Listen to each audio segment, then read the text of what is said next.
Welcome back, everybody. Podcast number 18. We got a guest here. It's my dad, Don Presley. He is he is a retired fishing guide, boat salesman, whitewater raft guide. You did some stints in Alaska. Yeah. Tell us how'd you kind of get into doing the guiding thing? And well, it wasn't on purpose. I had some health issues and couldn't do anything else. After I got, better took about 3 years for me to heal up over a couple of bad surgeries and stuff. And I just couldn't do anything else. So your mom and I decided that might be a good way to go, and we did it. And the rest is history, man. And I mean, there's a lot of history there. Right. Yeah. And you were born and raised into hunting and fishing. Yeah. My dad was old Arkansas boy, hunter, fisherman, logger, logged with mules. Ooh. Yeah. Nice. That's how long ago that was, Pretty cool. But yeah, it goes way back. And he was a big hunter. We hunted together all the time. He taught me everything from, it's like you and I got together. Exactly. And, we started doing it, and you got your first BB gun on up. He did the same thing with me. So it was really fun. Well, and you guys did a lot of, not necessarily subsistence living, but somewhat of subsistence living when you were growing up, where you ate a lot of the stuff that you went and caught and hunted. And we had a huge garden. Yep. And we hunted and fished every minute that we could. And, in California, you're limited to deer. That's your big game. Yeah. And that was a big one for us. And we got on a draw system where we started getting doe tags every year. Mm-hmm. Now that was added meat in the freezer there, And must say, this is back in... Oh, geez. Late 70s, when they still had doe tags in California, right? When we still had deer in California. Right, very true, very true. So, yeah, but it was a great way to grow up. Spent weekends hunting and fishing and hardcore into baseball, too, in the summertime, in the heat. When there was no hunting and fishing going on, we were playing baseball. There you go. That's always a fun thing. So you got into guiding... Now, you had D&D guide service, was your guide service. Yeah. And you started when you were approximately how old? 30. 30? And you had a drift boat, correct? Yeah, I started out in a drift boat. On the Sacramento River. On the Sacramento River. So was it strictly fishing? Is that what you... Yeah, strictly fishing. And... salmon was your big catch. Yeah, salmon was a big thing. Salmon and trout. Yeah. And we had... I didn't know it at the time. I was pretty naive, I went up there and I'm going to be a guide on this river, and I'd fished it a few times and caught fish. And I go down in a drift boat, and everybody around me is in a power boat. Mm-hmm. They all got fish finders beeping and stuff, and they're looking the whole at me 9 yards. Right? Yeah, they're looking at me like, who is this guy? And if I hook a fish, I'm in the way, big time, So I learned to fish around all the little holes, and stuff. So that was pretty cool. But it only took me a couple of years when I got a power boat. Yeah. And switched over to that, and that's had a 19-foot smoker craft, had 4 seats out front, had 150 horse 150 horse Mercury jet on it, with a little 8-horse kicker for back trolling. Perfect boat. Perfect. Did you do any striper fishing? Yeah, we did some striper fishing. That's the one thing I miss. I love striper fishing. Yeah. We used to do it all the time, and spring and then the fall run and all that. And well, right now over there, it's going great guns, and has been for a while. I'm seeing pictures on the internet all the time. Guys are just knocking them dead. Oh yeah. And some big fish. Right. Some real big fish. Oh yeah. And that fishery got hurt pretty bad. Yeah. But it seems to have made quite the comeback. Well, that's good. It's amazing. Well, and then once you did D&D for a while, right? Yeah, for a long time. And then you went into boat sales. Yeah. So how did you get into selling boats? Well, he bought his first jet boat. Yeah, that's pretty much it. I bought my first Fish Right boat, and that was it. I wound up going to the shows, promoting their boats, promoting my guide service, and then started working part-time, which became full-time, which became managing a store. Exactly. And it was a great time. It was so much fun. Oh, I got to remember. drive so many cool boats Oh, I bet. and meet so many great people. you Oh, it know? was so much fun when we were kids. It was like my birthday parties. We would Yeah. just go and pick a boat out, And go test and her we'd out, go huh? and take it out on the river. And he had kids in the back crying, and he'd doing all these 360s and going through all the rapids and 60-mile-an-hour boats, and I mean, like the whole nine, right? That was a lot of fun. And then you started doing D&D again Yeah. for a while. Yeah. And that was right around that time when they quit the you had quite a few years there before they stopped the commercial fishing, Right. and you were going back to back. I remember you had Yeah. days where you would book out, you'd load a boat, Yep. you'd go out limit on your salmon, come back to the store, and they would be ready to jump in for an afternoon trip. Yep. I bet that was pretty cool. Everybody was just really wanting to go and fish, right? It was the most incredible fishing I've ever witnessed in my life. I mean, Alaska had nothing on it. Yeah. You know, the fish were big. We averaged between 25 and 30 pounds. Jeez. And with fish all the way up to 50 and 50 plus, you know, and there's even been fish caught in the 60s. Oh yeah. And it was just wonderful because it's a big river. There's plenty of room, Sure. you know, and you can get in there. You don't have to walk all over each other to get fish. You know, some people you have a problem with, but in general, the guides give each other plenty of room, you know, and it works out really good. We caught tons of fish. Right. I mean, you'd be limiting 4 people, you know, 8 fish in the morning, 8 fish in the evening. And you do that 3 or 4 days in a row, you're dead meat. Oh yeah. You are so tired. Oh yeah. You don't know which way is up, you know, you really don't, because while that's going on, you got people calling you Oh yeah. the whole time, all day long while you're out. So you come back, your answering machine's full, and you got to return all those phone calls. Before you know it, you have your schedule booked up for the next 2 weeks. Right. And then you got to go make bait for the next day. Well, and you also have such a short window of a fishing season where Oh, you gotta get in as many people as 4 months. exactly. About 4 And so months. you had enough time where you could get enough clients to catch enough fish, but you also were busy. I remember you being real busy for a long Oh, yeah. time. Yeah, it was, you know, it was amazing. It was absolutely amazing. I don't know how to describe it other than it's, you know, just the most incredible fishing. And, you know, people say, oh, those fish are all dark. They're up the river. And we caught silver bullets. Oh yeah. I mean, you've seen the fish. You've Oh, yeah. caught them. Yep. You know, They were always good eating. yeah, they were always good. Fantastic We always fish. had smoked salmon. Yep. And freezer full of salmon. I got tired of salmon. I don't even eat it anymore. Well, regardless of being tired of salmon and how it kind of wore you out for that 4 months, to me, it still sounds like you were living the dream, though. Like Yeah. a lot of guys dream Absolutely. to have a career where they're doing something they love, and it's something you grew up doing, and then you got to do it and get paid for it. You know, so Yeah, to me, it sounds like absolutely. it was worth the hell, really, for the Right. 4 months. You know that old blessing in disguise? Yep. That was it. That was it. The sad thing is, though, when your season was over, you probably didn't want to go fishing after that. You just wanted to go hunting, probably, just to get away from it for a bit, or No. no? You still just fish? I'd go hunt and then I'd go back fishing. There you go. know? We always had there was a real intense 4-month season, but then for the next 6 months after that, there was a late fall Oh. and then a winter run. It was and those year fish round were almost. smaller, but they were silver bright. They'd hit the river and come straight up. Jesus. And you'd go out there, it'd be freezing cold, middle of winter, Oh yeah. and you'd be loading up on those. But see, nobody came up to book to fish those. Those were our fish. There you go. Right. You know, that's where Brett got to go, and my daughter Jessica, you know, and Mom. I mean, family trips we used Yep. to do, you know. That was great. What are some of the best stories? You pull a couple out of your hat and Oh, let's God. hear some good ones.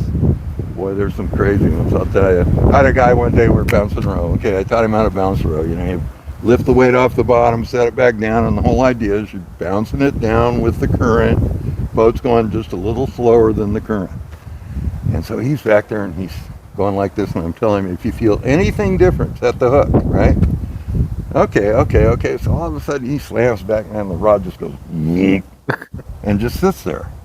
And then it starts going like this. And every time it goes down, a little bit of drag's going out. You know, it's going zit, zit. But a And real he's going, slow. man, I got a big one. I'm going, man, that doesn't look right. There's something wrong there. You know? He's going, no, I got one, you know. And so we're fighting this thing, and I'm telling him, I said, why don't you just give me the rod and let me see what's happening here, you know? And he wouldn't do it. And he would not let me in any way, shape, or form stop the fight that he was going through, right? Right. I netted about a 12-pound rock. Oh, jeez. It had one hole in it. And And it he had was that on it. row And it had that hook. The bait was still on a hook. Jeez. That's And awesome. He held that rock up. We took his picture, you Oh, know, and man. he caught fish. That's not all, but he took the rock home.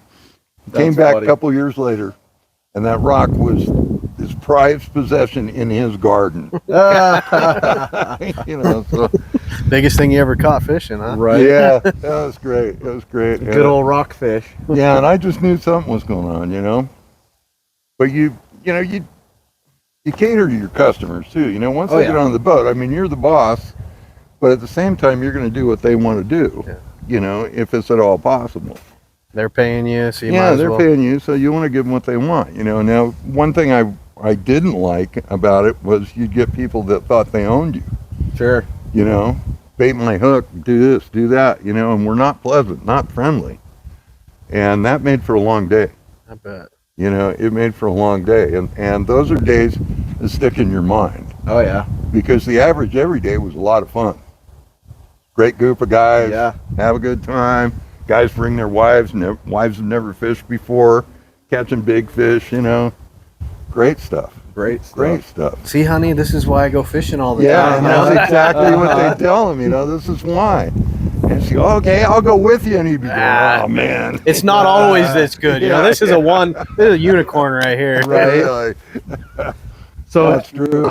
I remember a story, a real good one, and I'll let you tell it from the guide perspective, but let's talk about that sturgeon That sturgeon. with Will Miller. Oh my God. That was a good trip. That was absolutely amazing. And I love the fact that I was driving in his boat. When all His boat. his boat, this guy had this beautiful $35,000 sled, Oh, geez. inboard 350 HO, you know, 330 horsepower. You know, just Screaming beautiful. fishing boat. Yeah, just top of the line, everything. Downriggers, you name it, it had it. When you're out, you know, on the river, of course, you don't have downriggers on it, you know, take those off. But we're out bouncing row, and we caught a couple of fish. Oh yeah. You know, yeah, we had a couple of fish. I think I caught a real nice hen. Yeah. And then I had about a 25-pound jack that day too. Yeah. And I think I was about 7 or 8 years old at the Yeah. time when this whole ordeal went down. Yeah, we had Will's Grandson. grandson Yeah. with us. And so anyway, we're playing around. We got a couple of fish, you know, and we go back in the hole, and we're fishing this hole called the Blowout. And it's where the Sacramento River comes down and makes a 90-degree turn. And I mean, it's that abrupt. And it literally has blown out the bank and made Yeah. a big backwater. They put orchards out there, and it takes them out, and they put rock in front of it, it takes that out, you know. Blowout, right? So they quit. They just decided to forget it. We're not doing anything. State went in and condemned the orchards and took them over, and river can have them, you know. Mm-hmm. But 45 feet of water, you know, which is extremely deep for that size river. you Yeah. know. And it's real swirly. Anyway, we're going around in there, and all of a sudden Will gets a hit. That's a hook, man. And the rod just goes straight down. And I mean, when it goes straight down, it goes right over the edge of the boat, about this far away from the boat. And we start fighting this fish, and we fight it all around the hole, probably for 40 minutes. Around the snags, Yeah. around everything. Well, then it decided it was going to leave that hole and go downstream. So there's trees everywhere. So we have to thread through the trees with this fish on. And we don't know what it is yet. He thinks it's a world record salmon. Yeah, we're the thinking guy it's- that's got it on the rod, he's like, we got to have a world record or state record, or Yeah, I mean, this has got to something. be the biggest fish anybody's ever caught out of this river, and Yeah. like it's just going off, right? It's the funniest thing. And that's actually what it seemed, you know, Oh, should yeah. have been.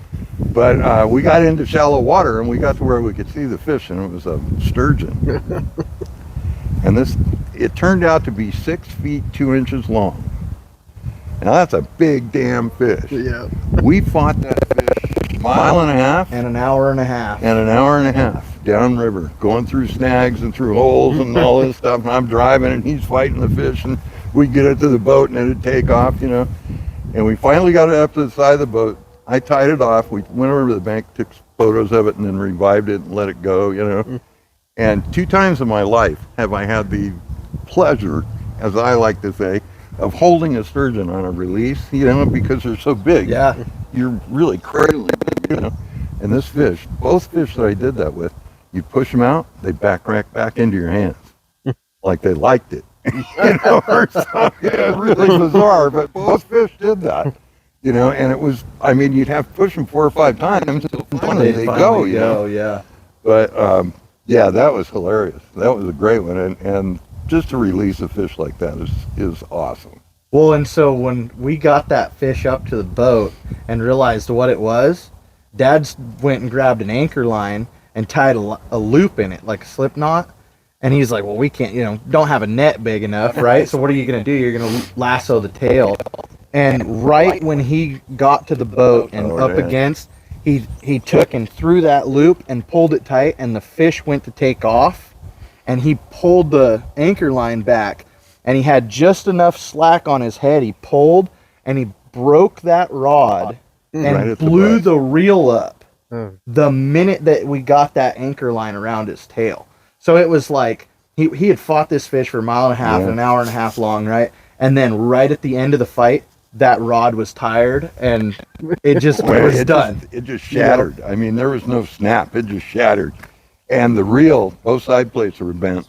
It wasn't work at all. What were we running, like 50-pound braid? It wasn't anything crazy. We were using 20 pounds. 20 pounds? Yes, mono. It was mono. That's crazy. And so here's a 6-foot fish that is probably easily in the 100-pound range, right? We figured about 160. Yeah. So, you're well over your mono line. Well, the advantage of having a boat, too, the fish never gets the opportunity to just run out and take all the line. Exactly. So it really makes a difference. But, yeah, that was a thrill of a lifetime. And then the picture is the boat pulled over, and the guy that caught the fish has got the rope, and he's holding the head up out of the water.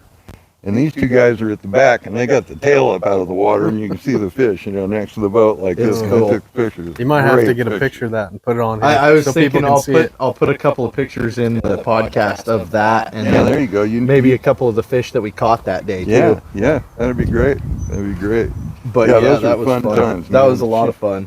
Well, and then that was a funny trip too. Was when we went. Remember, Desano had called you one day. Oh, wild man. Yeah, Wild he was Man literally a wild man. Wild man Mike. This guy was crazy, right? And you remember that day, you tell that story. That was hilarious when we had to go and rescue him off the gravel bar. Was that Mike or was that Louie? Oh, it might have been Louie. It was Louie. I think it was Louie, actually. Yeah. Yeah. Yeah. We had put together a 4-boat company. We were booking 4 boats, and we were doing okay. Sure. Booking that many boats. But it was given a rotation so the guys could get a day off. And that was real nice. But anyway, we had all brand new boats. And they were, the classic 21-footers, 350 Chevys, Hamilton jet pumps, kicker motors, all that stuff, all the plush seats and everything. The fancy stuff. Yeah. Just because we could. Exactly. And he took the boat out by himself, and for the life of me, I get a telephone call, and he says, "You got to come help me. I ran the boat aground." So I grabbed Brett. We jump in my boat. Down we Going go. to go pick him up. So we're coming down the river, and you're supposed to go to the left like this. It's really obvious. You've been doing it for years. You go to the left. He went to the right, and it's like this deep. Well, he started getting in there and banging on the gravel and tried to turn to go the other way, and he spun it out. And when we got there, that thing was 10 feet up on dry soil. Yeah. On a gravel bar. On a It was gravel no bar. joke. It was embarrassing. And it was a bad deal. And we had to get that we had to get that boat back in the water to get it out. And we didn't have anything, right? And we couldn't get the other boat anywhere close to it. Yeah. So like no polling, no nothing, right? So we had another boat had pulled up, or we had another person with us or something, and there was like 3 or 4 of us, and we had to go find like logs to shove underneath them and like get the boat back in the water. And we'd go like a foot at a time, you know, and then jam it back under there and do it again. And we finally got it back in the water. And on the back of those boats, they have trim tabs. Okay, and they're solid aluminum piece. They're about 2 inches wide, and they run all the way across the back of the boat. You trim those, get the bounce out, the porpoise out, and everything. Get them running flat, running right. Well, his was so bad. So bent, Brett got in with him. and it just the entire time it would porpoise. It would literally go on plane and bang, bang, bang, and we're several miles downriver. Like we got to go all the way back up to the boat ramp, and it was literally just boom, boom, boom, boom, boom. All the roughest ride you've ever ridden in it. And you're going against the current, so you can't slow it down. You got to give it the go and go for it, you know. And it was just a horrible experience. You know, it was easy fix. It turned out the bottom of the boat just had some scratches in it. Those boats That were was all- bulletproof. Yeah, you know? bulletproof. And it wasn't even scratch bad, you know. And we straightened out the trim tab, put it on the water, took it off, readjusted it, put it back on the water. It was perfect. You know, just amazing. And those things are easy to adjust. They make a bar that's about this long, got 2 pieces of metal like this, and put tab in between, and you bend about a 6-inch piece every time you go. You just get it all the same all the way across. Works great. Well, and you used to have a little spot right behind the dam that we would go up that slough, and he would run these boats. These boats can run, 6 inches of water with the jet. Yeah. And he would take this thing back in there, and it was about 2 feet off each side, maybe, right? You turn and you lose all that, right? And so he'd come through just as fast as he could go. Well, there was one spot that would dry up, and it would be just basically wet sand as you would go through it for about 20 feet or so. And that boat, you would feel it kind of stick, but he would get enough momentum as he would go through it, and you look back and it would just blow wet sand out of the jet, like a rooster tail of wet sand behind you. And he would roll right up and over that and keep going. But those old jets, man, those aluminum boats, they were supposed to be able to run them over gravel bars and all kinds of crazy stuff. Well, they were, if you look at thicknesses of aluminum, they were full 1/4 inch bob. Yeah. And a 1/4 inch of aluminum is pretty strong, especially when you go in and add all the brakes. That's the big thing, right? Yeah. And, the sides, so they're 250 bottoms, 190 transoms, and 160 sides. And the only reason they make the sides lighter and the back lighter is to lighten the boat up a little bit. Better performance, But the motors were incredible, because like the one that I ran was the one that most people ran, which was a 350 Cleveland. That was 330 horsepower to the jet. Yeah. Which is screaming on a jet. Oh, it's screaming, yeah. It's a 50-mile-an-hour boat. All day long. Yeah. Yeah. And they were just great, and they were super comfortable, and they were built to fish out of. And you could put 4 guys in them, hook a fish, and have a guy get up and come back by me and fight the fish and net them and do everything, and everybody take pictures and walk around and, get Big drunk and fall captain down seat. and have a good old time, Oh, yeah. And I had a rule. I had my console, and you can come to the front of the console. You cannot come past it unless I tell you to. Because people would always come back there and they want to fish back there. Right. It's no good. I can't see what they're doing. They're behind me. I need to be able to see what they're doing, because I'll tell you, 9 times out of 10, I would see the bite and they wouldn't even feel it. Yeah. I'd be set the hook. Ooh, everybody! And see what happens. Everybody. And that was the standard answer, Oh, yeah. But a lot of times it worked too. Well, yeah, those were just such great years. It was amazing that in California you could ever have that. Sure. And now it's water use, you know, fishing regulations in the ocean, fishing regulations in the river and everything. It's not even worth fishing anymore. Yeah, especially in a guide stance, right? Oh, there's no guides there at all. Yeah. What there are guides there for are the trout. Yes, Now, the Sacramento River, since the salmon have gone down, the trout have the come up. trout have come on. Up by Redding has always been an incredible world-class rainbow trout fishery, Yes. fly fishing. And they catch rainbows 3-4 pounds. I mean, it's amazing. And these fish are absolutely beautiful. Water's right out of Shasta Lake, Yep. you know, 20 miles away. Good cold water. Yeah. you know. Beautiful coloring fish. Oh, they're amazing. The They're natives absolutely are some of the healthiest fisheries you've ever seen. Oh, I know. And they've got shoulders, Yeah. you know, behind the head. They're wider behind the head than they are at the head. You know, and they get these big Big bellies old on them. fatties. Yeah, boy, they're just, and they fight like crazy, and they're catchable, Right. you know, in large numbers. I mean, Exactly. I've gone out there and caught 150 of them in one day, Oh, easily. you know, and it's everything from dinks up to like 3-pounders, Right. you know. But that cold water fishery just makes those fish just absolutely so healthy. It's astronomical to see how healthy a fishery is in that cold water in the upper Sacramento. Well, it's still the lower Sac, but the upper portion of the lower Right. Sac. Right. Well, the thing with the Sac, the way the Sac was before Shasta, Mm-hmm. imagine it in the summertime. Oh, it'd be a trickle, wouldn't You wouldn't could it? walk across it. Right. Everybody talked about literally being able to walk across the river in the summertime. You know, now in the winter it would come up, fish would come, you Yeah. know, all that would happen. But it wasn't real conducive to a trout fishery. Exactly. You know? Mm-hmm. So then Shasta comes along, and all of a sudden it's cold water release. Well, this is prime trout habitat now. You know? Exactly. And it's gone crazy.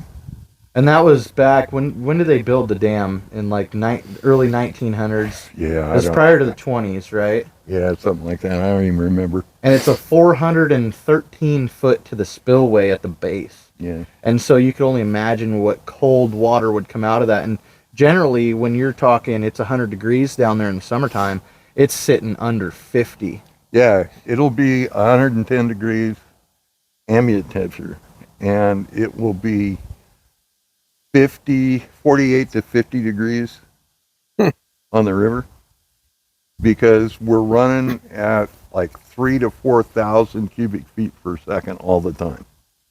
All you know, the time, which is yeah. a substantial flow, and Yeah.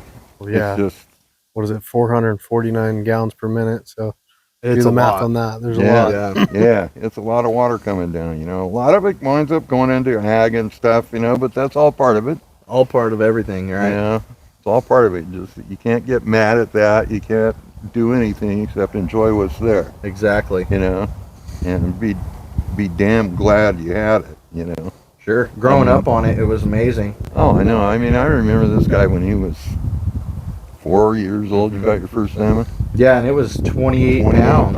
Jeez. I He was reeled it 4. in. I had my hand on the rod the whole time. I was probably only 30 or so, 40 Yeah. pounds, right? I was small. Yeah. And he was driving the boat, one hand on the wheel, holding the pole, and he would just pull and I would reel down. Pull, reel down. And he's still driving the boat the whole time fighting this fish, right? And we're slowly dropping back with this fish. But it was, and Jess caught one that was 36 that day. Yeah. So it was a great day for salmon fishing. Growing up, salmon fishing was absolutely the aspect of it, like catching those kinds of fish from the time you were 4 all the way up until, I mean, when did they stop the commercial fishery? When was that? 2012, 14? 2014. 2014. So even from then, it would have been, I mean, I was out of high school by then, so Yeah. it was great. And then when they brought it back a few years later, the first couple of years going back into it, the fishery was really good because no one had fished it for 4 years. Yeah. Yeah, it was shut down for 4 years, and when they reopened it, you know, I was glad that they shut it down. Mm-hmm. I had lobbied for it to be shut down prior to that, to try and save whatever was available. What was left? Yeah. And so they finally wound up doing it, and it wasn't me. It was a whole lot of people. You know, Yeah, all the exactly. guides got together. It was the one time all the guides got together and saw everything in the same direction. You know, and we're able to work together. That was another thing. You get a whole bunch of guides together that all are pushing to get a fishery better. Exactly. Well, every one of them knows how to do it better than everybody else. And it's a fight to get anything done. Right. It's sad, Right. but it was a fight to get anything done. And I think that was probably because it was the first time we ever had a guides association, Yeah. you know, and everybody was pretty set in their ways. Yep. And then you try and get them in there and get them going in the same direction, you know. Everybody had a different opinion, like you Yeah, said. we had some knockdown dragouts in Oh, I'm sure. you know. I'm sure.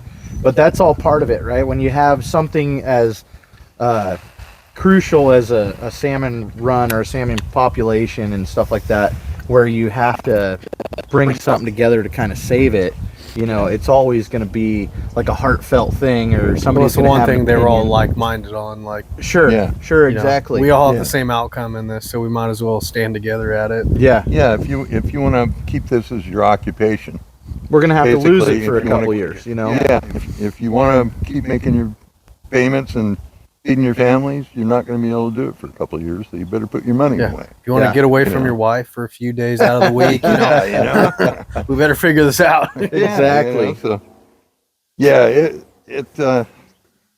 you know, and then it came back when they reopened it. It was really good for a couple of years, and then it just died. It was like Not fish too much, or when it came back, there were a ton of boats out there. I was pretty much done, Mm-hmm. but I made it out a few times, and it was good fishing, you know. But I noticed how full the parking lots would be, you know, A lot of people. a lot of people. A lot of people. So it got heavily pressured. But You see, know, I think didn't do it any good. I think what kind of happened was they shut down the commercial fishing up in the rivers, but I don't think they shut anything down in the ocean for commercial fishing, or at least not to a point that they did in the rivers. And I think you lost a lot of the stuff there where these fish would go out and never come back to spawn. And also, you know, they tried to put a lot of fish into the river.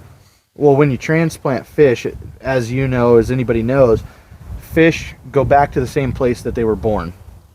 As you introduce fish into boat ramps and stuff like that, they're not gonna, you could classify them now as like maybe a hybrid. And I don't know this, I'm not a wildlife biologist, this is all my personal opinion, but this is something that you and I have talked about over the years too, and had kind of brainstormed and thought that, hey, maybe this could be, or that could be, or whatever. And if you're introducing fish to an unnatural or an unnative area, how are they to come back and spawn? So maybe you lost some fish that, you know, you were going to introduce Yeah. that weren't going to spawn, and then they would go out and they would just, I don't know how that would work, if they would die or if they would not know what to do or not know how to breed, or, you know, like I said, essentially you would be making a hybrid fish, in my opinion, that maybe it didn't work out for them or something where they didn't spawn, or however that would wind up working. But Yeah, well, how much of that happens just, you know, depends a lot on Cal Fish and Game.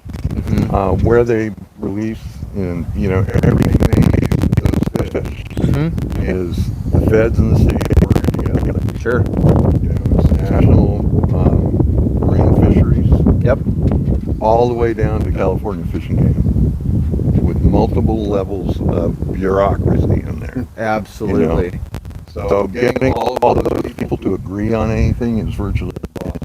Oh, sure. But you do get things where action is taken, Mm-hmm. and generally it works. The problem is they don't implement it for long enough. True. You know, they won't go in. They won't increase the hatchery fish Mm-hmm. that they're releasing. They're releasing the same hatchery fish they were releasing 10 years ago. Yeah, exactly. You know. Well, and that's nice. The release of the hatchery fish is nice because it boosts the population of the fishery. Oh yeah. So when you go out and you catch a fish, now you put the natives back. You're not allowed to keep natives, right? Right. But you can keep hatchery fish. Now, if you boost the numbers and you have, say, 100,000 people fishing, then they're catching fish. They're happy they can take some home, Oh, yeah. but you don't harm the native population of fish. Well, So it helps. yeah, you know, and the native population had been unstable for 40 years. Right. And that's Just not a something fact. somebody ever looked at either. Well, no, and it's from overfishing, Sure, you know, a long time ago. sure. I mean, in the early 1900s, you know, so, When there was no regulation. right, you know, and where we live in Red Bluff, Mm-hmm. there's a lot of big gravel bars. Yep. And when I'm talking about, you know, the Sacramento River would get really low. Yes. Those gravel bars would be like 6 inches deep. Well, that's where the salmon spawn. Yeah. And guys would take wagons and horses and drive onto those gravel bars and pitchfork the salmon into the wagon. Oh, jeez. That's how many salmon were there. I have seen pictures in Red Bluff Museum of these wagons loaded with salmon. These Oh, guys yeah. standing there with their pitchforks. Happy as a clam, right? 'Cause Oh they man, yeah. had all their fish for the year, you Oh know. hell no, they just score. You imagine what that's worth to the old I couldn't miners and people. I couldn't even imagine. Yeah, that was incredible. They would do that, you know. But that's unfortunately is what has happened all over the country with everything. Yeah, You know, it's just too many people. absolutely. You know, Too many- utilizing a limited resource. And being reckless about it as well.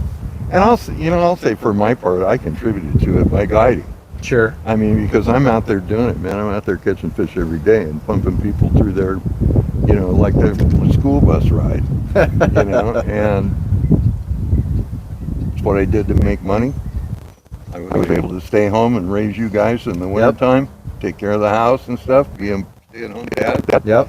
And the rest of the year, I guided, you know, so it was, I mean, if not for my wonderful wife, you know, it probably never would have happened because Yeah. she was right there with me the whole time. Right. It was great. But it was a lot of fun too, growing up on having boats, and Oh, it was an amazing time. Well, our house was where all the kids came. Exactly. All the kids came to our house because Brett's mom and dad are cool. And I mean, they'd come over, there'd be him and like 6 or 8 of his friends sitting out on the patio, you know. Well, and even my older sister, the same thing when her friends she'd were, have her you know. girlfriends over, you know. But, geez, yeah. Also, we lived out in the country. I mean, you could go and ride your bike around, and Yeah. there was 15,000 acres of BLM right down the road, and the river was right there, less than Yeah. a mile away, and so like the whole nine of everything, just the plethora of just having whatever you want to do at your fingertips, you know. That has been the most wonderful place to live.